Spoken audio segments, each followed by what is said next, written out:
What's up, guys, and welcome back to my channel.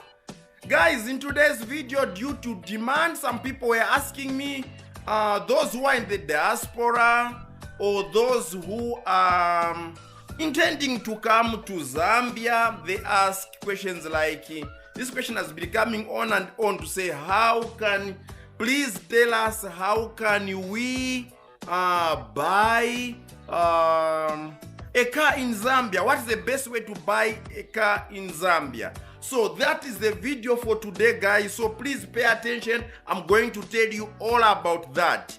I'm an expert actually when it comes to buying cars in Zambia. I have helped many people. I've bought a few cars for myself. So that's why I'm going to tell you all about that.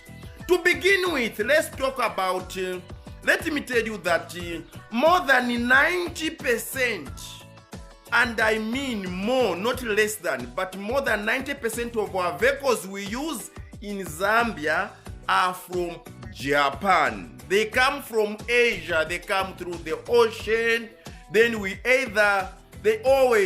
of the time, they either land in Durban, South Africa, or the popular Dar es Salaam port in Tanzania.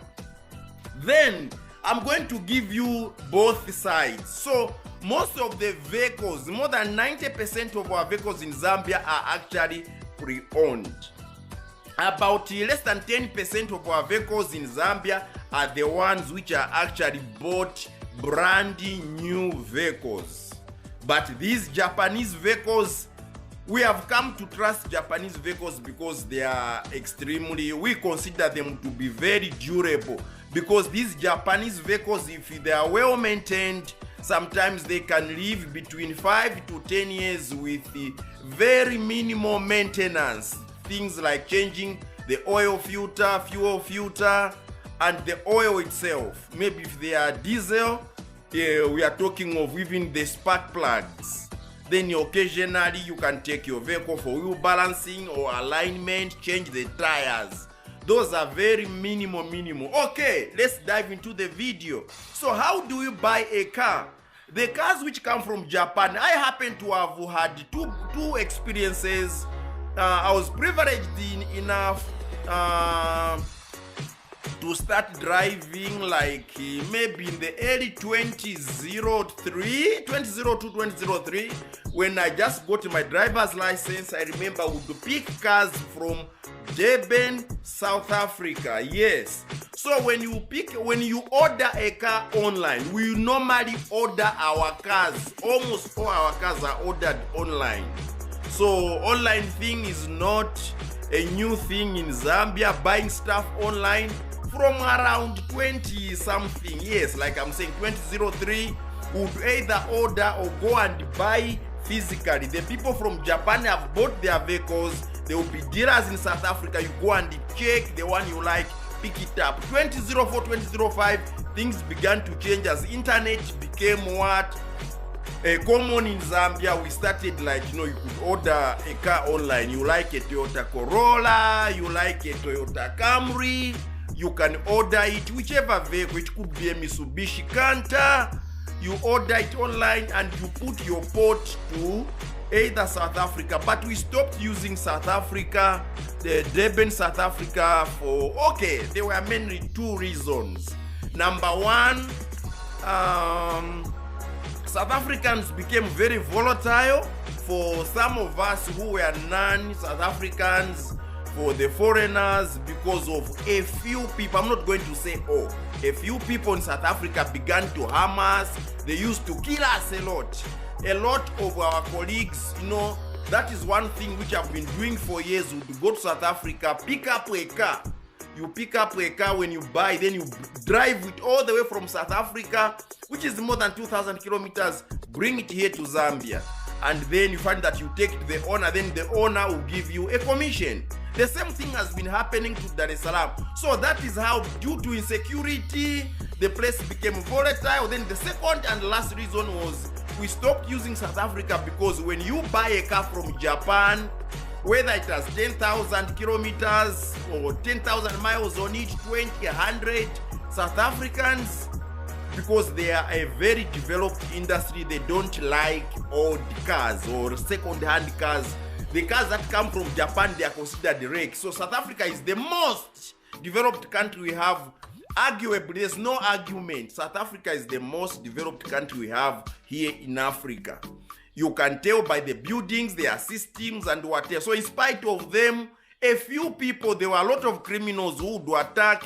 When you buy a car, you are driving, they would follow you with a gun and they attack you. So that was one of the things. The second thing was also because South Africa don't allow second-hand vehicles to drive on their road. They only want brand new cars. So a second-hand car bought, they cannot allow you to buy it, to drive it on their road. So they'll make you put it on a carrier. So you have to book a carrier. Then it crosses South Africa into Botswana, Gaborone. Then you drive. Now you can drive it up to Zambia because on their road, they don't like wrecks. That is their standard. Okay, now, so we had to shift the border and go to Dar es Salaam, Tanzania. So that is why sometimes I speak nasema Kiswahili kidogo because of my exposure to Dar es Salaam. I've been to Dar es Salaam. I've driven more than 100 cars from Dar es Salaam. So I've got experience. I know how to order cars online. Make sure you want to order a car online, make sure you do it with somebody who knows. There have been people who ordered cars on fake websites and their cars never arrived. So you need to go with the authentic websites where you can buy a car online, then it will arrive in Dar es Salaam. So let's talk about receiving. Maybe I don't want this video to be too long. You comment down below which particular topic you want me to talk about, whether it's the documentation, the picking of the car, or the ordering of the car, where I can make a complete video. Leave a comment down below. Okay, so what happens is that when you order a car online from Japan, this company, they will ship the vehicle. There is what they call FOB. So FOB is just basically the price for the vehicle, free on board. And then there's what is called, they'll tell you the insurance, the freight, CIF, cost, insurance, freight. Yes. So the total cost, they'll tell you up to Dar es Salaam. Then you pick it up. Then you go to before you go to Dar es Salaam, before the car arrives, first you receive via DHL. I forgot I've got a DHL envelope somewhere. A yellow envelope. A DHL envelope will come and you receive it. It will tell you the details of your vehicles and so forth with some original copies. First original, second originals, the documents, the invoice, the delivery note, whatever. There are about 3-4 papers. Then these papers, you may photocopy and keep your own or scan your copy, but you have to take the original copy. One of them, you must send it via DHL, or you go with it to give chance to your agent. You must have an agent in Dar es Salaam. In Tanzania, Dar es Salaam. Don't just assume and use a stranger. Many people have regretted such decisions. You need to have a known agent. I've got many agents in Dar es Salaam, and I know the ones I've stuck to up to now. Anytime I'm buying a car or I'll recommend you must have an agent where I just send it via DHL. Then the agent will clear it for me. You can't clear it on your own.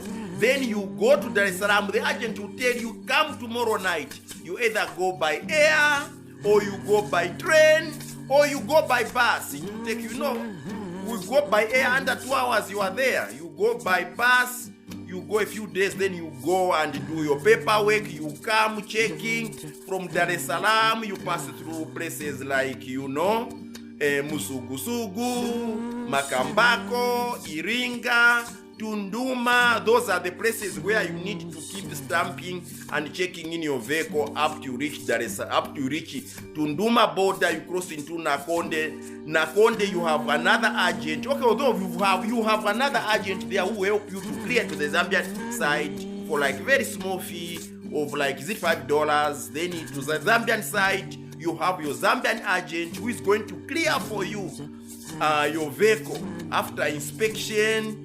Whatever, they will determine the duty, although you can now know the duty even before the vehicle arrives. the system is so open, you know how much you are supposed to pay ZRA or the custom whatever for tax purposes. So you are supposed to pay, and that is how your vehicle is driven again after driving for about 950 kilometers, 950 something kilometers up to Tunduma. Then from the border up to Lusaka is about 1,150 kilometers. So it's a distance of about 2,000 kilometers. And then when it arrives, that is when now you drive from Nakonde, drive another more than 1,000 kilometers, you deliver your vehicle to your client. And that is how the system goes. Most of the time they pay you an upfront payment for you to go, so that in case you need to do some shopping for yourself or for your family, you are there. That's how you order a vehicle online. Apart from that, that is how to buy a vehicle online in Zambia. There's also another option like the one I showed you.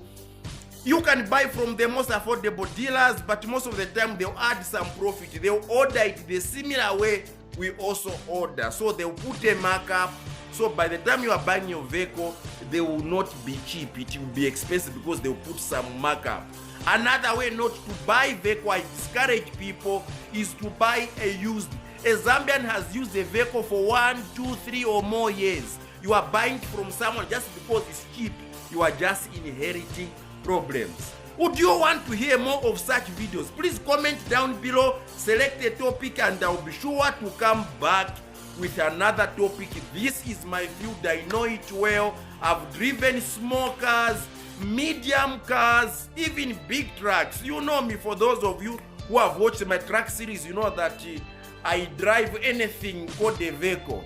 Small, medium, big, I drive anything, and I know how the system works. Thank you so much for watching, guys. Here in Zambia, we are one Zambia, one nation. Particularly, this is the Independence Month in October. That's when Zambia got its independence. On 24th October, it will be our 58th independence. From here in Zambia, out of the more than 73 tribes, I'm saying one Zambia, one nation. See you in my next video. Adios.